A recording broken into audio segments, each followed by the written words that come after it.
Terima kasih saudara, Anda masih bersama kami di program Sapa Kalsel dan saya masih bersama dengan Pak Edi Aryansyah, Komisioner KPU Kalimantan Selatan, dan kita masih berbincang tentang menyongsong Pilkada 2020. Dan di segmen pertama tadi sudah disebutkan bahwa ada syarat minimal untuk seseorang bisa mengajukan diri sebagai calon gubernur perseorangan atau jalur independen, yaitu minimal sebanyak 243.880 suara. 80 pendukung. Ya, pendukung yang tersebar di 7 kabupaten kota. Nah, ini ada syarat khusus mungkin selain kalau dulu adalah KTP yang dikumpulin. Nah, ini kalau untuk tahun ini seperti apa nanti? Ya, pada pada Pilkada 2015 kan bedanya pada teknisnya pemberian dukungan. Di 2015 surat pernyataan dukungan itu kan sertai dilampiri fotokopi KTP. Oh, okay. Fotokopi KTP. Sedangkan pada Pilkada 2020 itu antara surat pernyataan dukungan dengan fotokopi kartu tanda penduduk elektronik itu tidak terpisah, harus ditempel pada surat pernyataan. Okay. Kalau teknis yang di dukungan sebelumnya surat pernyataannya terpisah, bisa. Yang kedua fotokopi KTP-nya itu terpisah. Oh, okay, sehingga proses verifikasi terhadap dokumen ini memakan waktu yang cukup banyak. Nah, sekarang kita mempermudah untuk lebih efisiensi dan efektivitas proses pemberian dukungan maupun penelitian serta verifikasinya terhadap dukungan tersebut. Nanti formulirnya itu sekaligus ditempelkan kartu tanda penduduk elektroniknya, fotokopi kartu tanda penduduk elektronik. Okay, baik. Nah, itu yang membedakan dengan Pilkada 2015. Tetap itu dilampiri surat pernyataan tadi pada saat pengajuan penyerahan syarat dukungan.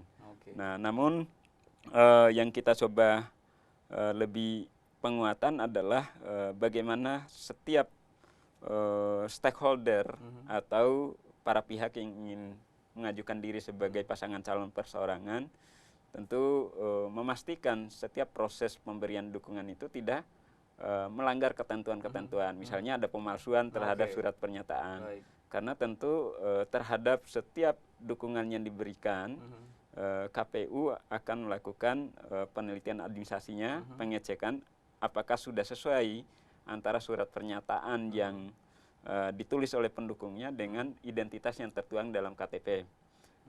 Kemudian nanti pada verifikasi faktualnya kita akan mengecek keabsahan dan kebenarannya. Ini langsung lapangan artinya? Ya, nanti akan lapangan dilakukan verifikasi faktual setelah verifikasi administrasinya. Sudah sesuai antara nama yang tertulis dalam surat pernyataan dengan fotokopi kartu identitasnya. Kemudian nanti di lapangan secara faktual kita akan mengecek kembali kepada yang bersangkutan. Apakah betul si A ini memberikan dukungan pasangan calon kepada bakal pasangan calon perseorangan si A dan B ini. Nah, kalau misalnya yang punya nama dalam surat dukungan tersebut tidak mengakui, maka dukungan yang disampaikan satu dukungan tadi itu dianggap tidak memenuhi syarat. Kemudian orang yang tercantumkan namanya tersebut akan membuat sebuah surat pernyataan sebagai counter terhadap surat pernyataan yang sudah ada tadi. Nah, jadi bisa saja warga tersebut pada saat pemberian surat dukungan dia mendukung. Tapi mungkin seiring waktu, mungkin setelah melakukan istihara dan sebagainya, ternyata menarik kembali dukungannya nih. Itu kan nanti bisa saja berubah untuk memastikan kebenaran dan keabsahannya nanti pada proses verifikasi faktual. Nah, selain itu pendukung yang memberikan dukungan itu memiliki kartu tanda penduduk elektronik atau surat keterangan yang dikeluarkan oleh Dinas Kependudukan Catatan Sipil. Kemudian telah terdaftar dalam daftar pemilih pemilu terakhir. Nah, itu harus dipastikan. Kedua, kalau misalnya yang bersangkutan belum terdaftar dalam DPT pemilu terakhir, setidaknya yang bersangkutan telah memenuhi syarat sebagai pemilih, punya kartu tanda penduduk di Kalimantan Selatan. Jangan sampai ini bias kemana-mana, penduduk yang di luar Kalimantan Selatan bisa memberikan itu kan jadi problematik. Nah, di syarat dukungan ini tentu dipertegas adalah warga negara Indonesia yang merupakan penduduk di Kalimantan Selatan yang telah terdaftar sebagai pemilih dalam DPT pemilu terakhir atau belum terdaftar dalam daftar pemilih pada pemilu terakhir namun memenuhi syarat sebagai pemilih. Nah, itu boleh memberikan dukungan. Nah, Oke, baik. Dan kemudian yang juga ditunggu-tunggu masyarakat adalah kapan sih tepatnya pendaftaran pasangan calon ini, baik yang dari partai politik maupun yang independen. Kita penasaran siapa sih yang nanti akan betul akan maju dan akan mengikuti kontestasi di Pilkada 2020 ini.